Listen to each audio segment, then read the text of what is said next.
reviewin po natin yung napag-aralan natin last Saturday. Ito po ay tungkol sa session 1, tungkol sa ating salvation, sa ating pong kaligtasan. Ayan yung pong basahin kong muli nakasulat sa Galatians chapter 3, mula po sa verse 26 hanggang sa verse 28. Pakinggan po natin mabuti. For now we are all children of God through faith in Jesus Christ. Ang nagsulat po nito, walang iba kundi si Apostle Paul para sa mga Christian sa taga Galatia. Ano po? At alam naman po natin na pag talagang tinanggap na natin si Jesus, considered na po tayo, we have been given the right to become children of God. Nakasulat po yan sa John chapter 1, verse 12, kung saan nakasulat na to all who receive Him, to those who believe in His name, He gave the right to become children of God. Now sa verse 27, nakasulat din po, and we who have been baptized into union with Christ are enveloped by Him. We are no longer Jews or Greeks or slaves or freemen, or even merely men or women, but we are all the same. Pantay-pantay, pare-pareho na po tayo, mga Kristiyano. We are Christians. We are one in Christ Jesus. Okay? Now, so napag-usapan din po natin last Saturday kung ano po yung kahulugan ng pagiging Christian. Kasi marami po ang nagsasabi Christian sila, pero sa totoo lamang hindi talaga nila lubos na nauunawaan yung kahulugan ng salitang Christian. And most people live their entire lives without ever knowing why. Bakit? Kung bakit sila nag-exist. Diba? Kaya taon-taon ang nangyayari, wala silang idea of why they live or God's purpose for their lives. The most basic question a person can ask is, what is the meaning of life? Yung iba kasi, ang pagkakaunawa lang nila kaya sila may buhay ay para makapag-aral and then makapagtapos, makapagtrabaho, makapag-asawa, magkaroon ng pamilya, at magkaroon ng magandang trabaho hanggang sa makapag-retire at mamamatay na. Ganun na lang ang buhay. Hindi po ganun. Yung ibang akala nila para lang yumaman, para ika nga maging tanyag o kaya maging makapangyarihan. Hindi po talaga yon ang tunay na kahulugan ng buhay. So everyone wants to be happy, di ba? Marami po talaga yung gumagawa ng iba't ibang mga paraan para maging masaya po sila. Yung iba po, nakukuha nila yung kasiyahan nila sa pamamagitan po ng pag-acquire ng mga ari-arian. At yung iba naman po ay sa pagliliwaliw. Diba? Yung sa pamamasyal o kaya yung libangin ang kanilang sarili, at yung iba naman nakukuha nila yung kanilang kaligayahan sa pagkakaroon po ng prestiyosong buhay at saka kapangyarihan nga po, ano? Now, of course, ang real meaning po ng happiness ay makukuha po natin sa pamamagitan ng pagkakaunawa natin sa ating pong purpose. Bakit po tayo naririto? Ano ba yung layunin ng ating Diyos sa ating pong buhay? So ang tanong nga pong muli, why am I here? Bakit tayo naririto? Mahalaga pong maunawaan natin to . Although alam ko, marami na po sa inyo na nakikinig ngayon, alam na kung bakit sila naririto. Ano ang purpose nila? So unang-una, tayo po kasi ay nilikha ng Panginoon kung bakit tayo naririto, di ba? Diyos na lumikha ng lahat ng bagay, ng langit at lupa, at ng mga bagay na nakikita, maging ng mga bagay na hindi nakikita. At nilikha tayo ng Diyos para mahalin niya tayo. Okay? So yun ang purpose niya kung bakit na tayo nilikha, para tayo ay kanyang ibigin. Nakasulat nga po sa aklat ng Jeremiah chapter 31 verse 3a sa New International Version, God says, I have loved you with an everlasting love. So kaiba yung pag-ibig ng Diyos na ibinibigay sa atin kumpara sa pag-ibig ng tao sa kanyang kapwa. Yung sa Diyos kasi talagang walang hanggang pag-ibig . Samantalang yung sa atin, sa totoo lamang laging may sukatan ang pag-ibig natin, di ba? Yun ang malungkot na hindi talaga yun yung uri ng pag-ibig ng tulad ng pag-ibig ng Diyos, yung agape kind of love. Ano po yung unconditional kind of love, yung everlasting kind of love. Sa Ephesians chapter 1 verses 4 and 5, sa Good News Translation, nakasulat po, even before the world was made, God had already chosen us to be His through our union with Christ because of His love. God had already decided that through Jesus Christ, He would make us His children. This was His pleasure and purpose. So kaya po tayo naririto ngayon ay dahil tayo po nilikha ng Diyos na umiibig sa atin. Now, isa pa pong dahilan kung bakit po tayo naririto ay ito. Number 2, we were created to enjoy a personal relationship with God and to manage all of the rest of God's creation. This makes us special. So lagi natin itong iisipin na tayo ay special sa Diyos. Kinreate niya tayo para ma-enjoy natin yung pagkakaroon ng personal na relasyon sa Kanya. At isa pa, itong matindi para mag-take dominion tayo, ma-manage natin o ma-rule natin yung rest o yung lahat ng kinreate ng ating Panginoon. Tayo lang ang natatangi sa Kanyang mga nilikha ang binigyan niya ng ganitong responsibility. Imagine mo yon, ano? Now sa Genesis chapter 1 verses 27 to 28 nakasulat po, so God created human beings, tayo po yon, in His own image. In the image of God He created them. Male and female He created them. Tayo po yung natatangi sa lahat ng creation ng ating Panginoon na nilikha niya ng ayon sa Kanyang image, sa Kanyang larawan. Then sa verse 28 nakasulat, then God blessed them and said, be fruitful and multiply. Fill the earth. Ito po yung isang keyword na tayo po binibigyan niya ng dominion or management sa the rest ng Kanyang creation. Ang salitang govern it.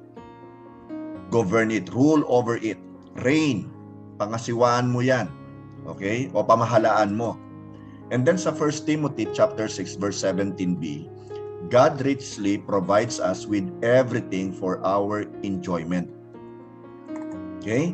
So, ibig sabihin yung provision ng Lord sa atin ng lahat ng bagay ay para sa ating enjoyment. So, dapat magpasalamat po tayo kung ano po ang meron sa atin. Marami kasi mga tao kaya nalulungkot, hindi sila masaya kasi hindi nila na-enjoy, hindi sila kontento do sa mga provisions ng Panginoon sa kanila. Bakit? Kasi nga, minsan, ang nangyayari po, na i-compare nila kung ano yung meron sila sa kanilang kapitbahay o sa kanilang mga kaibigan o sa ibang tao na hindi naman po dapat. Okay? Now, ano pa? John chapter 10 verse 10b, nakasulat naman po at si Jesus po nagsasalita dito, I came so they might have life. At hindi lang po basta buhay, a grateful life or life abundantly. Life to the full. Yan ang kaloob na buhay ng Diyos sa atin. Isang buhay na makabuluhan. Okay? Now, why am I here? Ito po yung pangatlong dahilan. When we know and love God and live in harmony with His purpose for our lives, it produces tremendous benefits in our lives.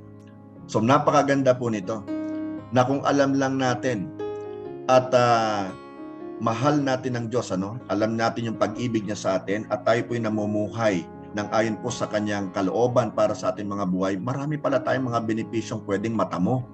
At inisa-isa nga po natin yun last time, re-reviewin lang po natin muli yung pagkakaroon po natin ng clear conscience. Pag mahal natin ang Lord at kilala talaga natin siya at namumuhay tayo ng ayon nga po sa Kanyang layunin sa atin, magkakaroon talaga tayo ng clear conscience. Mawawala na yung mga gumugulo sa ating mga isipan, yung mga nagpapalabo sa atin. Maliwanag po yung nakasulat sa Romans chapter 8 verse 1. Therefore, there is now no condemnation for those who are in Christ Jesus. Of course, alam po natin na marami tayong nagawang mga pagkakamali at nagagawa pa rin pagkakamali. At talagang makakagawa pa rin tayo ng pagkakamali. Pero ang maganda nga po, because God, Jesus Christ po, died for sins once and for all, minsanan lamang po ito para sa lahat ng tao, para sa lahat ng kasalanan, binibigyan na tayo ng clear conscience. Nilimot niya na po lahat ng ating mga kasalanan. Pinawi niya ng lahat yon, di ba? Your sins have I forgiven and I will remember them no more. Yun ang sabi niya si God, kilala niya tayo, tinatawag niya tayo sa ating pangalan. Pero yung diablo ay alam niya yung ating pangalan pero tinatawag niya tayo sa ating mga kasalanan, magkaiba. So pakinggan po natin yung tinig ng ating Panginoon. Yung konsensya natin, actually, yan ay nilinisan ng Panginoon kaya dapat wag nating i-condemn mismo yung ating mga sarili. Patawarin natin yung ating mga sarili kung may nagawa man tayong pagkakasala dahil kung ito'y talagang idinulog natin sa Panginoon, natitsak naman natin na napatawad na tayo Napatawad na nga tayo nung siya po ay nasa cross nung tinanggap natin siya, lahat ng kasalanan natin So wala nang dahilan na makapasok pa itong tinatawag na condemnation sa puso po natin o sa konsensya natin. Huwag natin pakinggan yung bulong o tinig ng kaaway. Di ba? Yung akusasyon ng kaaway. Ang maliwanag, wala ng condemnation. Kailan? Now. There is now. Ngayon. No condemnation for those who are in Christ Jesus. Hindi sinabing tomorrow or some future date, kung hindi now. Okay? So, clear conscience. Ang pangalawa pong benepisyo natin, pag maganda po yung relasyon natin sa Panginoon at talagang mahal natin ng Lord, alam niya naman yon, pinagkakalooban niya tayo ng life and peace. Romans 8:6 says, the mind governed by the flesh is death, but the mind governed by the Spirit, the Holy Spirit, is life and peace. So what governs our life right now? Is it the flesh? Ang nasusunod ba sa atin yung atin pong katawang lupa, yung layaw o hilig ng laman, yung kahalayan? Of course, that will lead to death. Pero kapag pinahintulutan natin ng Holy Spirit na mamayani sa atin, mamahala sa ating kaisipan, sa ating puso, of course, ang kaloob niya ay yung talagang life and peace. And ang pangatlo po ay yung health in weakness. Lahat naman tayo, aminado tayo ay mahina, di ba? Lumalakas lang tayo because of God.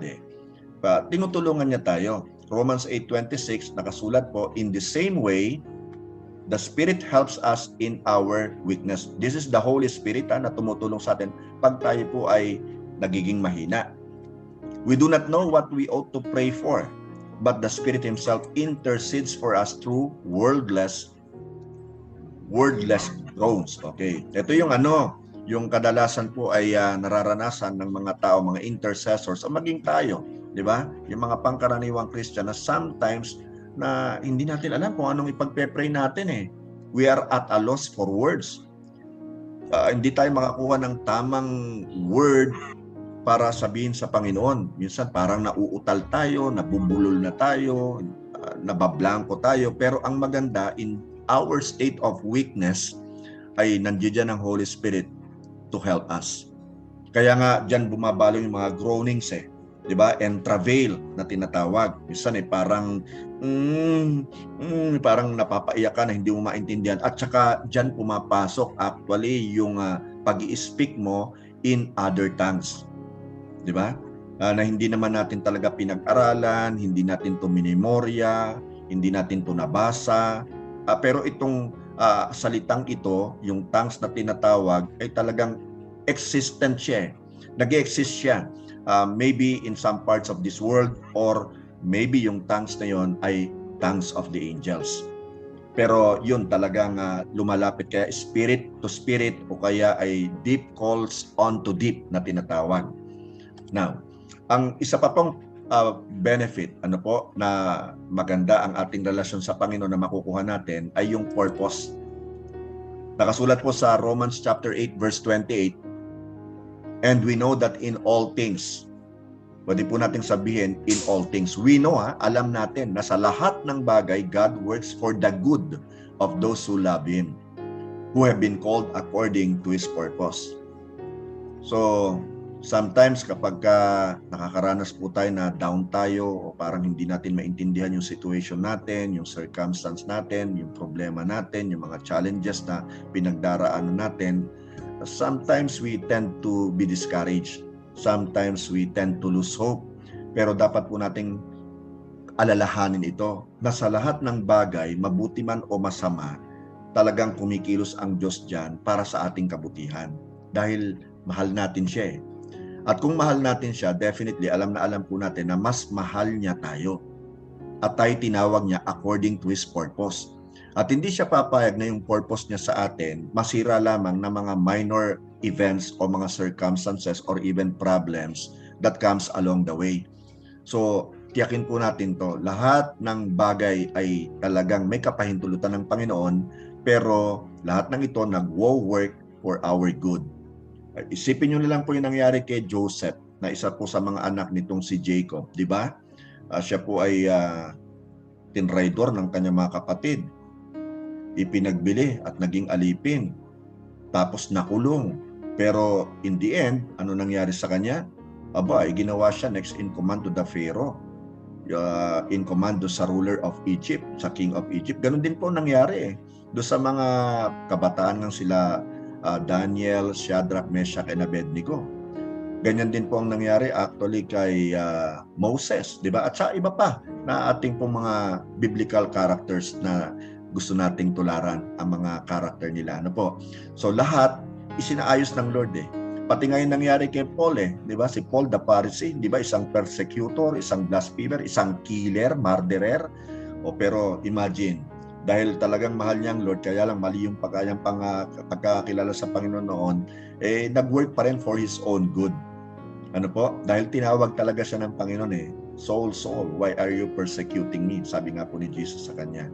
So, tayong lahat ay tinawag ng Lord. Huwag po tayong mawalan ng pag-asa. Lakasan po natin lagi ang ating loob kasi alam ng Diyos na may purpose siya para sa atin. Ano po? At maganda ang purpose niya para sa atin. Okay? So, relax lang po tayo. Kahit na tayo po ay pinipigilan na ng ating gobyerno. Ano po, natataranta po kasi sila eh. Hindi na nila alam kung anong gagawin nila. Tayo, relax lang tayo in the Lord. Okay? Now, syempre, kasama po sa benepisyong ito, yung pagkakaroon natin ng confidence. Lakas ng loob. Di ba? Yung pakinggan po natin nakasulat sa Romans chapter 8 verse 31. What then shall we say in response to these things? If God is for us, who can be against us? So, sino po yung parang pumipigil sa iyo ngayon? Sino yung tila parang kalaban mo? Di ba? Yung tumutulig sa iyo, yung nag-o-oppose sa iyo. Posibleng tao, o posible halimbawang yung situation nga, kagaya ngayon yung COVID, di ba? Pero anong sabi rito? Dapat magkaroon tayo ng confidence. If God is for us, who can be against us? Of course, alam natin ang Diyos na pinaglilingkuran po natin ay Almighty God, omnipotent, omniscient, ibig sabihin siya po ay all-knowing.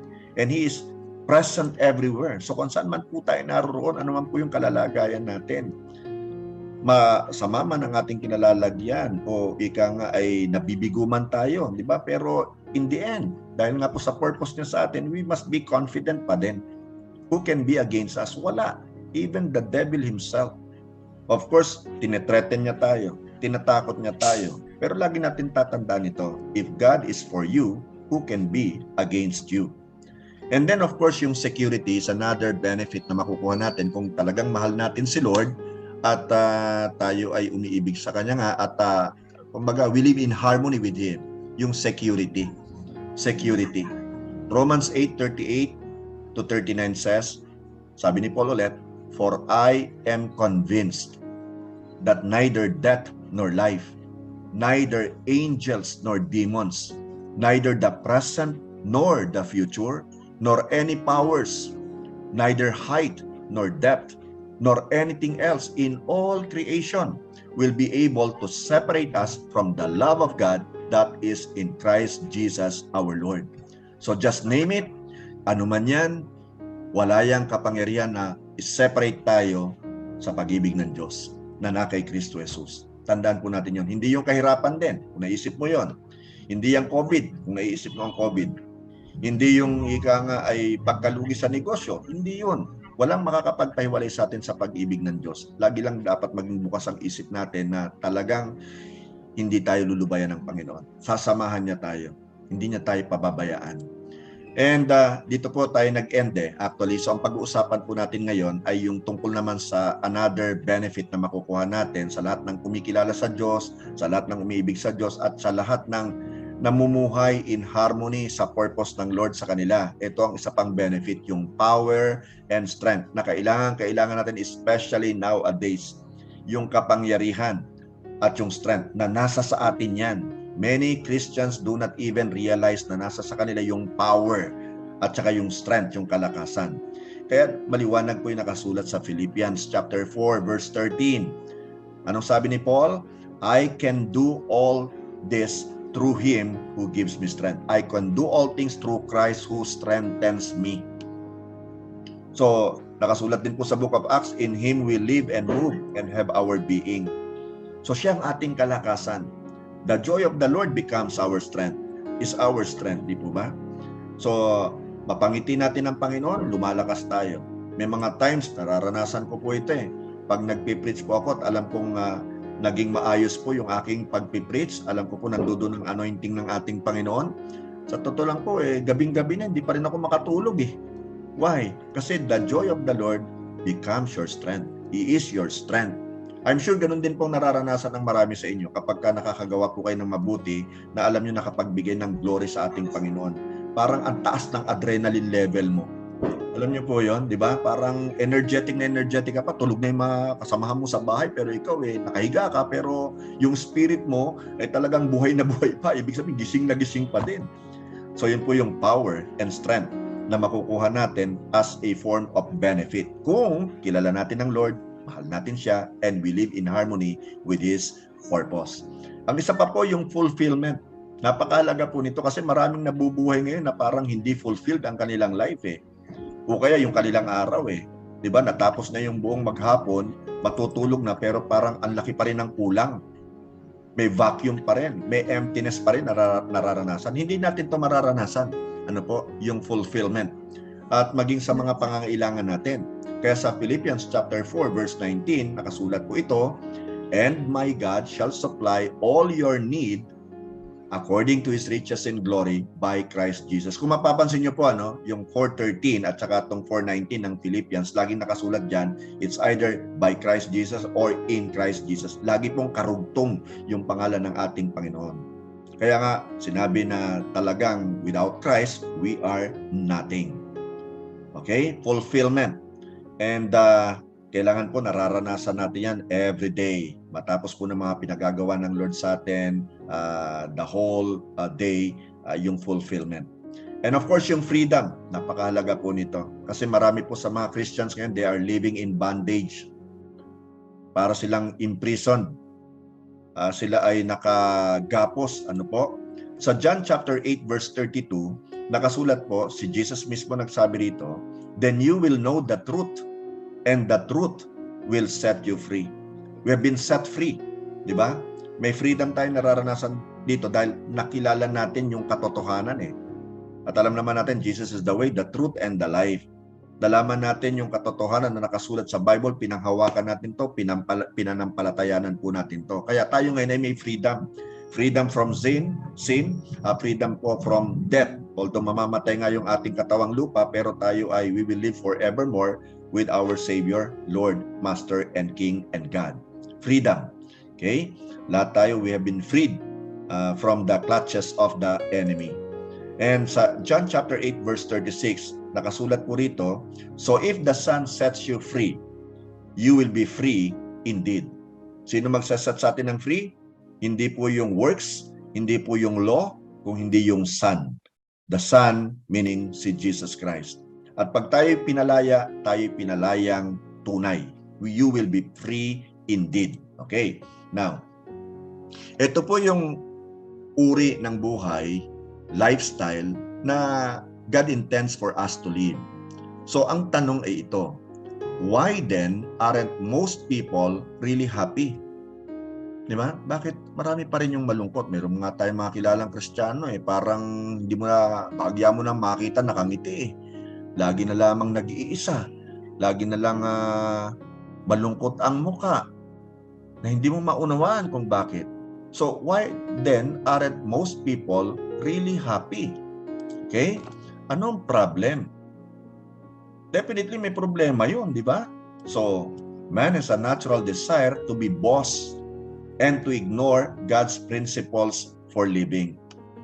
Natural pala sa tao yun. Likas sa ating mga tao na gusto natin tayo yung boss, tayo yung pinakikinggan, tayo yung taga-utos lang. At sad to say, nai-ignore natin yung mga principles for living ng ating Panginoon. So may problema. So people tend to look out for number one, to do their own thing. Ano po? Kung anong gusto, yun ang gagawin. Hindi nakikinig sa tatay, hindi nakikinig sa nanay, hindi nakikinig sa boss kung sila nag-oopisina, hindi nakikinig sa superior, sa authority, hindi nakikinig sa Diyos. Gusto niya siya yung number one, numero uno. Ang katwiran ng iba, if it feels good, do it. Di ba? Regardless of what God says about it. Hindi na mahalaga kung anong sasabihin ng Lord. Basta kung gusto mong gawin, gawin mo. Yung mga ganung pangangatwiran. Ito naalala ko yung si Madonna di ba? Yung sikat na celebrity o singer sa US. Ayan ang kanyang bukang bibig Pag gusto mo, gawin mo. Nakakalungkot yung gano'n, di ba? Kasi nga, ang nangyayari doon, Mamomroblema ka pagdating ng araw kasi ginagawa mong number one yung sarili mo, ginagawa mong Diyos na yung sarili mo eh. Ang iba, ang katwiran po ito, it is my life and I will do what I please. Buhay ko naman to eh. So gagawin ko kung anong gusto ko. Ano ba, pakialam mo? Yung mga tipo pang ganon, galit pa sa'yo, di ba? Pag yung pinangangaralan mo, yan ang problema na malaki. So the Bible calls this kind of attitude sin. S-I-N. 3-letter word, pero very powerful. Ito po yung bagay na nagsaseparate sa tao at Diyos. Kasalanan. Ito yung nag-separate kay Eva, Adan, at sa Diyos. Sin. Okay? Yan ang tawag ng Bible dyan. Sabi ng iba, yung sin daw po ay sickness. Hindi sakit yan. Sin is sin, actually. Sa Isaiah chapter 53 verse 6a, nakasulat po, we all, lahat tayo, like sheep, tulad ng isang tupa, have gone astray. Each of us has turned to our own way. Okay? Kumbaga, yung sarili na lang natin ang ating sinusunod. Hindi na tayo tumitingin do sa higher authority over us. At sa 1 John 1:8, nakasulat po, if we say that we never sin, we are only fooling ourselves and refuse to accept the truth. Etong phrase na ito, itong if we say that we never sin, lahat naman tayo sa totoo lang nakapagsinungaling, ano po? Sa totoo nga lang, hindi naman tayo tinuturuan ng magulang natin nung tayo mga bata pa na huwag kang magsisinungaling. Hindi naman tayo tinuturuan magsinungaling ka. Kung hindi, huwag tayong magsinungaling. Pero natutunan natin eh. Di ba, no? So, yun ang naging bunga ng pagkakasala ng ating mga unang magulang. So, if we say that we never sin, anong sabi po rito ni John the Beloved? We are only fooling ourselves. Niloloko lang natin ang ating sarili and refuse to accept the truth. Ano yung nire-refuse natin? Ay yung tayo ay hindi nagkasala, na tayo ay makasalanan, na tayo nagkasala, okay? So, yung sin, it breaks our close relationship with God. So again, remember what happened to Adam, Eve, and with God. Di ba? Nasira yung relationship nila. They were cast out dun sa Garden of Eden, na yun po ang isang ibig sabihin nun, yung presence of God eh. Pinalaya sila doon. So sin causes us to fear God. Naalala niyo po yung nangyari kay Adam, where are you? Anong sabi niya? Narinig ko po kayo, yung yabag nyo, something like that, di ba? Na-sense ko yung presence nyo. Natakot po ako, kaya nagtago ako. So, it causes us to fear God and try to live our lives outside of His will. Yun ang ginagawa ng kasalanan. Ano po? Mamuhay tayo ng nakahiwalay sa kanyang kalooban. Sa Isaiah chapter 59 verses 1 and 2, ganito po ang nakasulat, surely the arm of the Lord is not too short to save, nor His ear too dull to hear, but your iniquities, your sins have separated you from your God. Your sins have hidden His face from you, so that He will not hear. Diba? Hindi maikli ang kamay ng Panginoon para abutin ka. Hindi siya bingi para hindi ka marinig sa iyong mga panalangin. Kaya lamang meron talagang nakaamba, merong pumapagitan sa atin at sa Diyos, at ito yung ating mga iniquities, yung ating mga kasalanan. Kaya hindi tayo pinakikinggan ng ating Panginoon. So masaklap yon, di ba? Okay. Now, Romans 3:23 says, for all have sinned. Lahat ay nagkasala and fall short of the glory of God. Doon sa Romans 3:10, hindi pala nakasulat dito, pero sa Romans 3:10, alam nyo nakasulat doon, there is none righteous, no, not one. Wala isa mang matuwid, wala kahit isa. So maliwanag, lahat po talaga ay nagkasala. At alam naman po natin na pag nagkasala ang isang tao, di ang Diyos ay banal, saan papunta yung makasalanan? Di sa impyerno na, no? Kaya liars go to hell, ika nga eh. Yan. So sin talaga matindi. Mabigat na problema. So when our relationship to God is not right, it causes problems. Kinapitalize ko na po yan, maraming problema in every area of our lives, hindi lang sa iisang aspeto ng ating buhay. Problema sa kung ikaw ay may asawa na, sa marriage nyo, o sa karir mo, kung ikaw ay may trabaho o meron kang negosyo, sa relationship mo sa ibang tao, sa finances mo, sa health mo, at marami pa pong iba. So yun ang nagiging bunga ng kasalanan natin. Okay? Problema. Okay. Now, when people have problems, they often try many different ways of coping before turning to God. Ito rin ang isa pang malungkot na kumbaga nakakasanayan ng mga tao ay talagang hinuhuli muna ang Panginoon. Gagawa at gagawa pa talaga ng iba't ibang mga paraan sa kanyang naiisip, di ba? Para ma-solve yung problem niya. Pero ang nangyayari, dahil hindi niya dinudulog sa Panginoon, more often than not talaga lumalala yung problema. Hindi agad na-solve yung problema, lumalaki ang problema. So why don't we turn ourselves to God kapag maliit pa yung problem? Ano po? Para hindi na lumala, hindi na ito manganak pa ng iba't iba pang mga problema. Sa Diyos na. Isang halimbawa nga po na naalala ko dito yung I don't know sa inyo po pero yung mga magulang natin nung araw, palibasa nga nakalakihan din nila, nakagisnan na rin nila. Na pag may sakit halimbawa ang bata, saan dinadala ng magulang? 'Di ba sa mga albularyo kaagad hindi nga sa doktor kasi nga babayad pa sa doktor, albularyo parang magbibigay ka lang ng pittance doon ng maliit na bagay, okay na o kaya kahit wala, thank you na lang So dinadala sa albularyo, ang hindi nila nalalaman, lalong sa palala ang mangyayari doon sa kanilang anak. Ano po? Alam ko naman na naunawaan niyo yung ibig ko sabihin. Dapat idulog kagad sa ating Panginoon. So nakasulat po sa Book of Proverbs chapter 16 verse 25, there are ways that seem right to a man. Mukhang tama sa atin, Pero itong katotohanan, but they only end in death. Sa kapahamakan pa rin o sa kamatayan, kung literal na sasabihin po natin yung translation ng death in Tagalog, sa kamatayan. Okay, siyempre kamatayang kamatayang spiritual.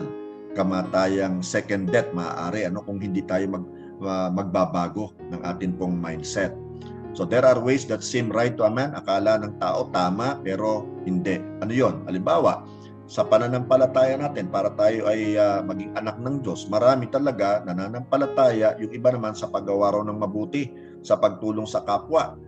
Doon maliligtas ka. Basta maging mabait ka lang, maliligtas ka. Yun ang kanilang pangangatwiran. Pero alam naman natin na hindi ganoon, di ba?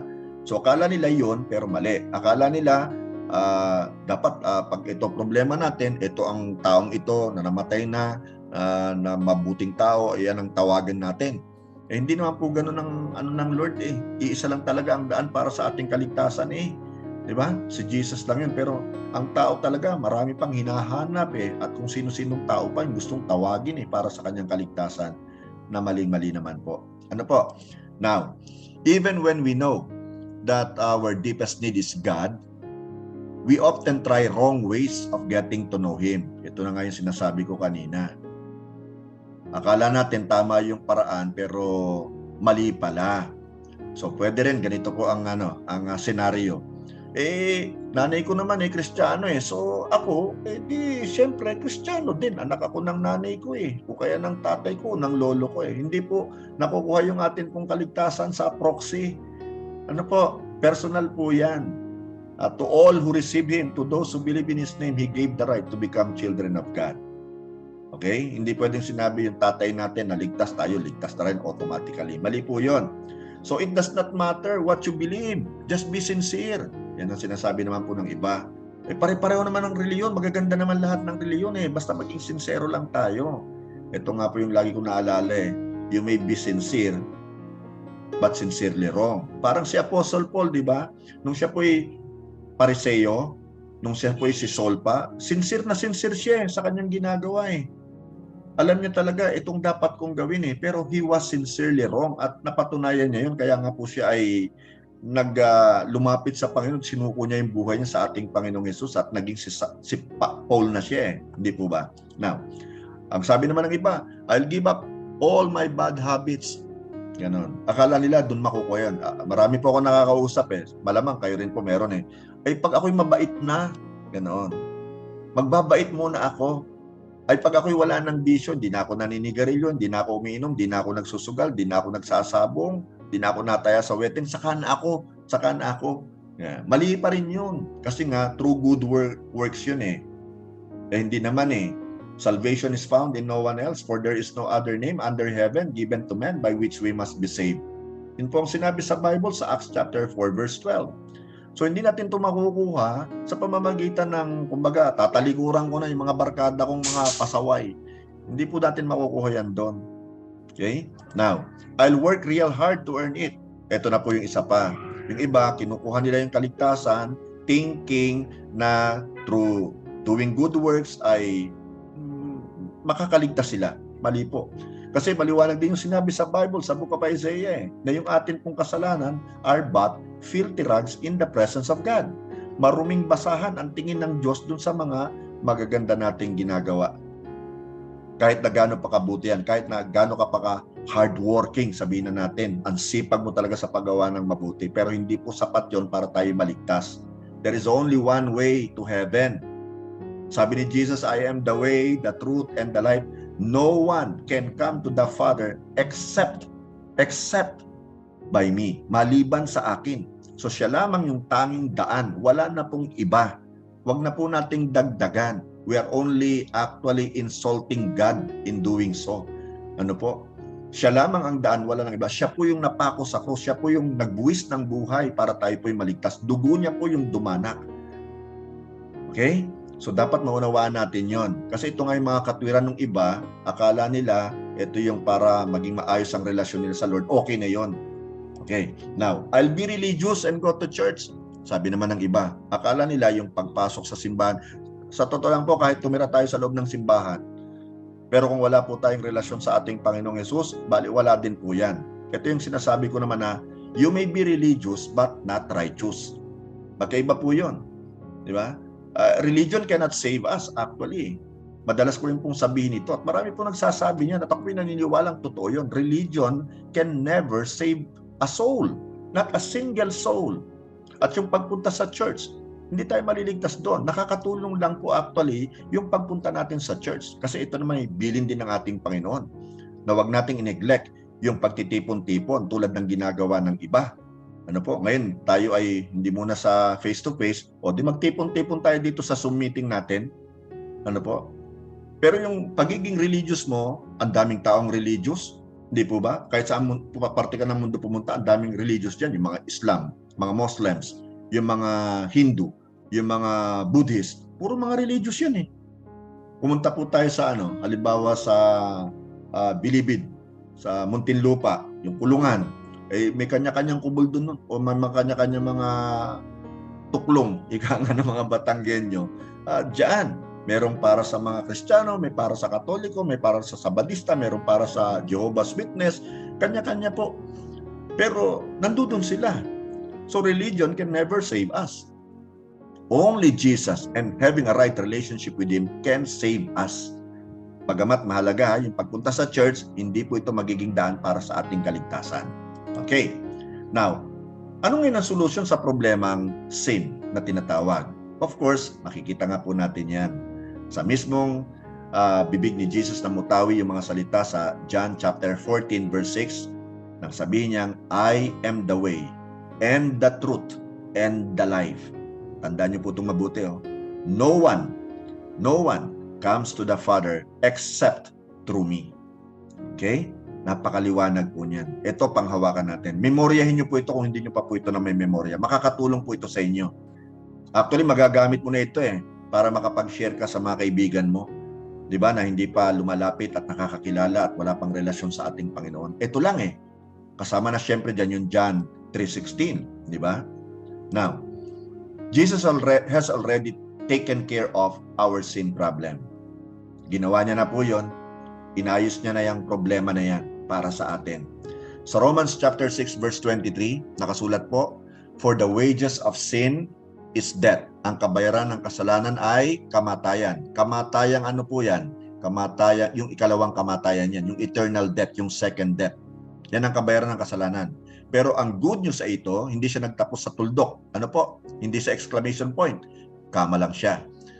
But the gift of God is eternal life in Christ Jesus our Lord.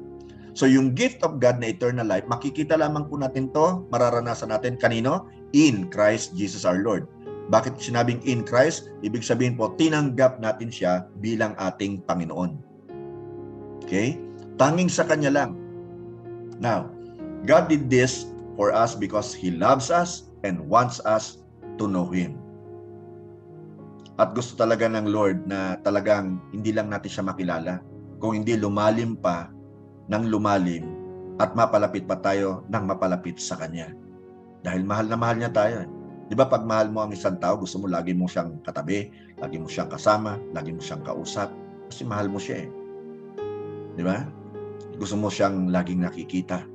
So ganun din ang ating Panginoon. Kaya ginawa niya na tayo ligtas para dahil mahal niya tayo at gusto niya makilala natin siya in a biblical way. Okay? Now, Romans 5:8, ito ang ganda nito. No? Ang dami nating pwedeng ma-memorize dito. And if I were you, isa-isahin na natin, na-memoryahin po itong mga verses na binasa natin.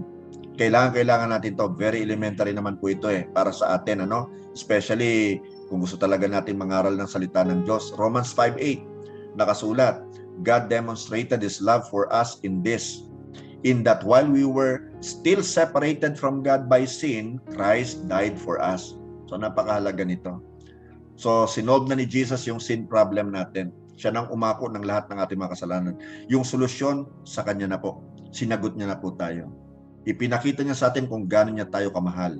Makasalanan pa lamang tayo at malayo tayo sa Panginoon, si Jesus ay namatay para sa atin. Si Paul po nagsalita nito doon sa mga Christian sa Romans. Okay? Ganon din sa atin syempre sa time na ito. Okay. So maliwanag po yun ha. Tapos dito po sa 1 Timothy chapter 2 verse 5, nakasulat, for there is one God and one mediator. One mediator, hindi two. Walang mediatrix. But one mediator between God and man, the man, Christ Jesus. Dito pinakilalang man, kasi si Jesus ay 100% God, pero nung siya naririto, siya po ay 100% din tao. So siya nagsilbing mediator. Saan? Sa paanong paraan? Doon sa cross. Di ba? He hung on a tree. Doon sa cross. At kung mapapansin nyo, siya po yung nakahang, yung paa niya hindi sumayad sa lupa. Nasa gitna po siya, pagitan siya ng lupa at saka ng langit. So siya po yung naging mediator. Pinagkasundo niya po ang tao at ang Diyos. Okay? Now, So nakasulat po dito, God has already done His part to restore our relationship to Him. Ginawa niya na yung kanyang role. He took the initiative. Now, He waits for each of us to individually accept what He has done for us. At kung tinanggap mo na si Jesus, hindi ko lang po nakikita kung sino-sino po yung naririto. Well, kung tinanggap mo na siya, na-restore na yung relationship mo sa Kanya. Kasi nung hindi pa siya tinatanggap, whether you realize it or not, ay wala tayong relasyon sa Kanya. Actually, kalaban natin siya. Of course, sasabihin natin, hindi, mahal ko naman siya. Pero kung hindi pa nga tayo nakikipag-isa sa ating Panginoon, ay may tuturing na tayo po ay kalaban pa ng Diyos. Pero kung tayo nakipag-isa na sa Kanya, dahil sa Kanyang inisyatibo na ginawa, at inalok niya yung gift of salvation sa atin, then of course, kung tinanggap natin siya, well, praise God, congratulations sapagkat tayo po ay meron ng relasyon sa Kanyang na-restore. Okay? Kilalanin natin kung anong ginawa niya para sa atin. So, what does God want me to do? Ano ba ang gustong ng Diyos gawin natin? Ito para sa mga hindi pa po nakakatanggap sa ating Panginoon. Makinig po kayong mabuti. Ano bang gustong gawin ng Lord? Ano bang gusto ng Lord na gawin ko para sa Kanya? Number 1, admit that God has not been first place in your life. And ask Him to forgive your sins. Alam naman po ng Lord yun na hindi siya yung naging first place sa buhay mo Di ba? At aminin mo na lang yun. Tanggapin mo na lang. At tapos ay humingi ka ng tawad sa mga naging kasalanan mo. Wala naman po kayong kasalanan na hindi kayang patawarin ng Panginoon. Madalas nga naririnig ko di ba? Sinlaki man daw ng barko ang kasalanan mo. Sinlawak naman ng karagatan ang pag-ibig ng Diyos sa iyo. Ano man yung kasalanan mo, kayang patawarin ng Lord. Tandaan mo yon. Dahil walang imposible sa Kanya. Ang kailangan lang talaga, aminin mo, magpakumbaba ka, lumapit ka sa Kanya, humingi ka ng tawad, Lord, hindi po kayong naging first place sa buhay ko. At maaaring marami ang naging first place sa buhay mo. Unang-una, ikaw na. Di ba? Ikaw mismo. Pwedeng magulang mo, o pwedeng asawa mo, o pwedeng ika nga yung girlfriend o boyfriend mo, o yung trabaho mo, o negosyo mo, o pag-aaral mo. Anumang bagay actually na inuna mo at hindi Diyos ang dapat na mauna, edi ihingi mo ng tawad yan sa Panginoon at patatawarin ka niya. 100% po yun. Okay? Now, sabi po sa 1 John chapter 1 verse 9, if we confess our sins, He is faithful and just and will forgive us our sins and purify us from all unrighteousness. Ipahayag mo na ang iyong kasalanan. Aminin mo na. Siya naman po'y tapat at banal. Yan ang nakasulat dito at patatawarin niya ang lahat ng iyong mga kasalanan at lilinisin niya ang puso mo sa lahat ng kalikuan. Okay? Now, what does God want me to do? Secondly, believe. So una, inadmit mo yung kasalanan mo. Pangalawa, believe that Jesus died to pay for our sins and that He rose again and is alive today. Paniwalaan mo yon. Panampalatayanan mo yon. Huwag kang maniwala sa nagsasabi, hindi totoo yan. Hindi, Bible na nagsasabi. Tingnan mo yung Romans chapter 10 verse 9. Ano nakasulat po? If you confess with your mouth the Lord Jesus and believe in your heart that God raised Him from the dead, anong sinabi? You will be saved. Hindi sinabing you may be saved, pero merong katiyakan, you will be saved. Dalawang kondisyon. Ano yung kondisyon? Okay? Una, ipahayag ng labi mo, ng bibig mo na si Jesus ang Panginoon. Yun ang unang kondisyon, ha?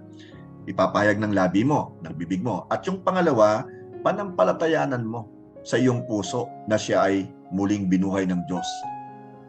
Ano mangyayari? Ito na resulta. You will be saved. Maliligtas ka. Ganun lang po kasimple ang kaligtasan. Pinahihirap lang ng tao kasi hindi sila naniniwala na ganun kasimple ang gustong ipagawa ng Lord sa atin. Ayaw naman tayong pahirapan ng Lord Hindi na kailangan na maging scholar ka pa para maunawaan mong kahulugan ng mga salitang ito na galing mismo sa Roma chapter 10 verse 9, di ba?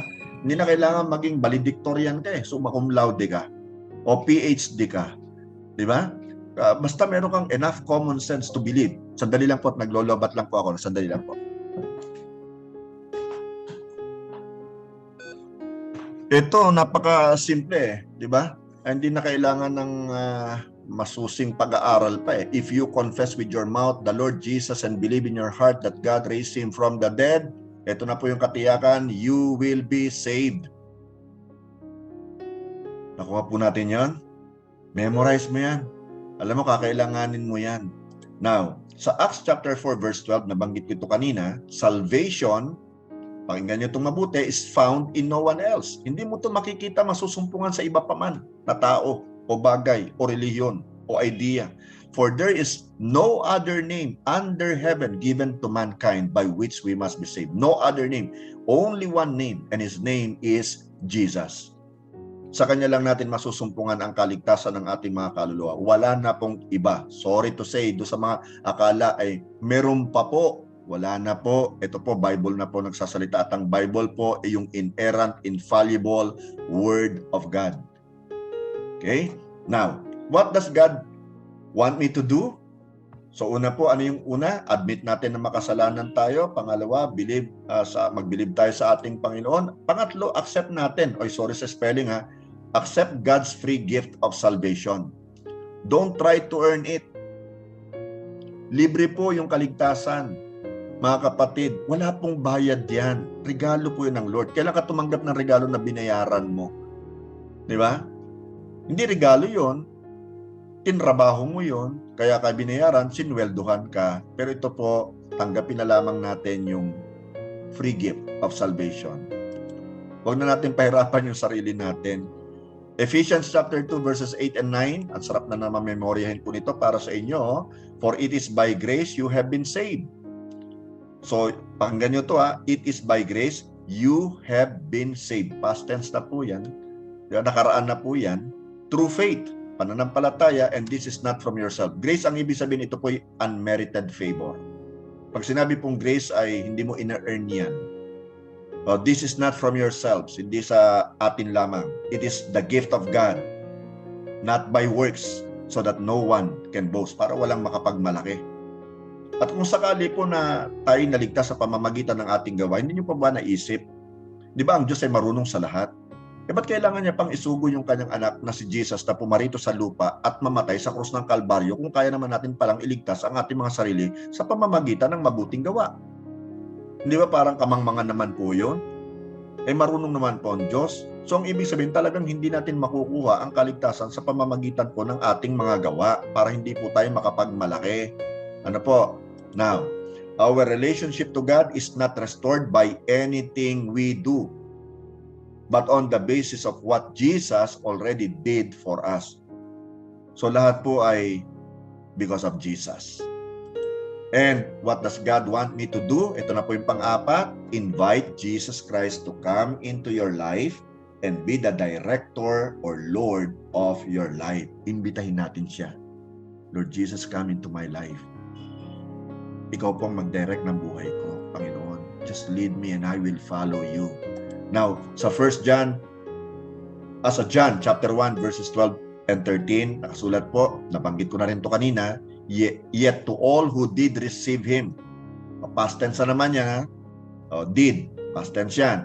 Sa lahat ng tumanggap sa Kanya, to those who believe, sa lahat ng sumampalataya sa Kanya, past tense na po yun, hindi sasampalataya pa lang, hindi tatanggap pa lang, in His name, He gave the right, binigay niya na.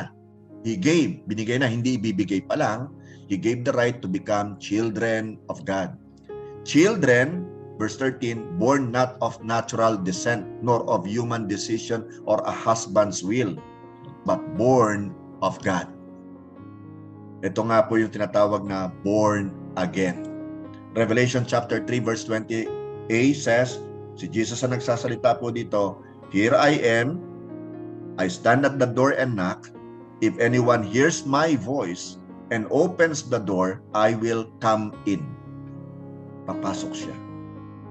Alam niyo, nakakatuwa ang Panginoon eh. Hindi niya binabraso ang mga taong tulad natin. Nakakalungkot, ang gobyerno natin minsan binabraso na tayo eh. Pinipilipit na yung kamay natin para sumunod sa kanila. Pero ang Diyos is such a perfect gentleman. Hindi niya i-force yung kanyang sarili, tanggapin mo ako. Itong sinabi ko, sundin mo ito. Para hindi ka, kumbaga, para mapatama ka. Ganun. Hindi. Siya kumakatok. Hindi niya pinupuwersa yung sarili niya na sirain, distrongkahin yung pintuan ng ating puso. Sabi niya, "Here I am. I stand at the door and knock."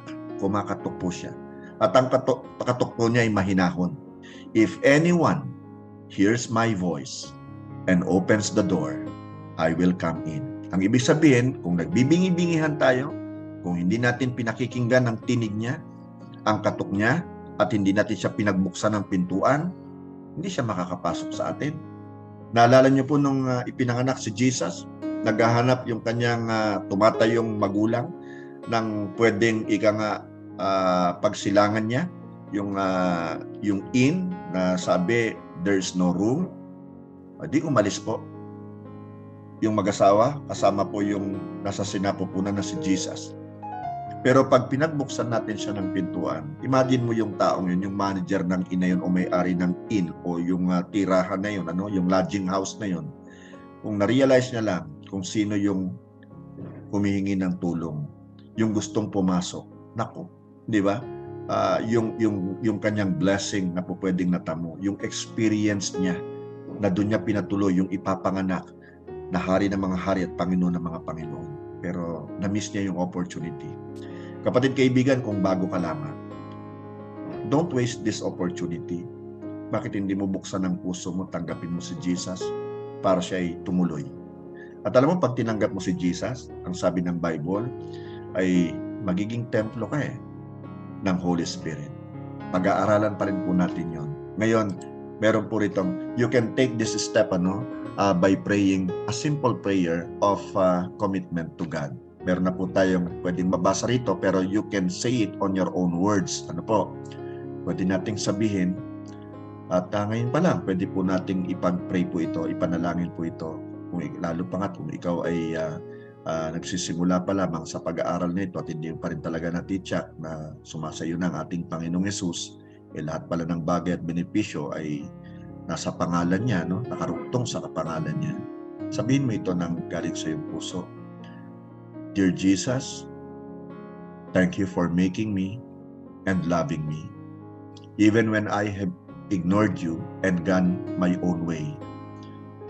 I realize I need you in my life, and I am sorry for my sins. I ask you to forgive me. Thank you for dying on the cross for me. Please help me to understand it more. As much as I know how, I want to follow you from now on. Please come into my life and make me a new person inside. I accept your gift of salvation. Please help me to grow now as a Christian. Doon po sa Book of Romans chapter 10 verse 13, nakasulat, whoever call upon the name of the Lord will be saved. Whoever call with all the sincerity at saka yung trust and confidence and belief sa Lord will be saved. Amen and amen and amen. Okay? So, dito na po tayo magtatapos. Nag-extend po tayo ng 10 minutes. Ano po? At sa next Saturday, ang pag-uusapan po natin ay yung importance of being baptized. Importance of being baptized. Ba't kailangan nating mabaptize? Para ba tayo ay matyak na ligtas? Sasagutin po natin yan sa susunod po nating meeting. Ano po? At syempre, pag-uusapan na rin natin kung aabot pa by next meeting din po yung kahalagahan ng Last Supper o yung alam natin na Holy Communion. Kailangan ba natin yan para tayo maligtas? Sasagutin po natin yan. Ano ba ang importansya nito sa atin bilang mga Kristiyano? Okay? Tayo po ay muling manalangin. Thank you, Lord. Heavenly Father, kami po ay muling lumalapit sa iyo at nagpapasalamat po kami, O Diyos, sa pagsama mo sa amin, sa pag-aaral namin sa gabi pong ito. Salamat, Blessed Holy Spirit, sa pagtuturo mo sa amin at sa pangunguna mo sa amin. Kumilos ka sa aming mga puso. Ipuin mo ang bawat isa sa amin. Sa mga naririto, Panginoon, na ngayon lamang tumanggap sa iyo, dalangin nga po namin na tulungan mo siyang lumago sa kanya pong pananampalataya, sa kanyang newfound faith. At Lord, patuloy kang maghari sa aming mga buhay. Kailangan ka po namin ngayon. Gulong-gulo ang aming mundo, gulong-gulo po ang aming gobyerno, gulong-gulo po ang aming bansa. Pati ang gawain mo, Panginoon, ay ginugulo. Kaya bigyan mo ng karunungan at takot sa iyo ang mga taong namamahala ng aming gobyerno, maging ng mundong ito. Lahat ng mga namumuno ng gobyerno ng bawat bansa, bigyan mo po ng banal na pagkakatakot sa iyo. Huwag mo silang tigilan, Panginoon, hanggat hindi po sila nagsisisi sa kanila pong mga kasalanan. Maraming salamat po, Ama. Patuloy kang maghari sa aming mga buhay, Panginoong Jesucristo. Ikaw lamang po ang aming inaasahan, ikaw lamang po ang aming pinagtitiwalaan. Sa iyo lamang po kami umaasa. Again, we thank you and we bless your holy name, and we give you all the praises and the glory. In Jesus' name we pray. Amen and amen. Amen. Praise Amen. God.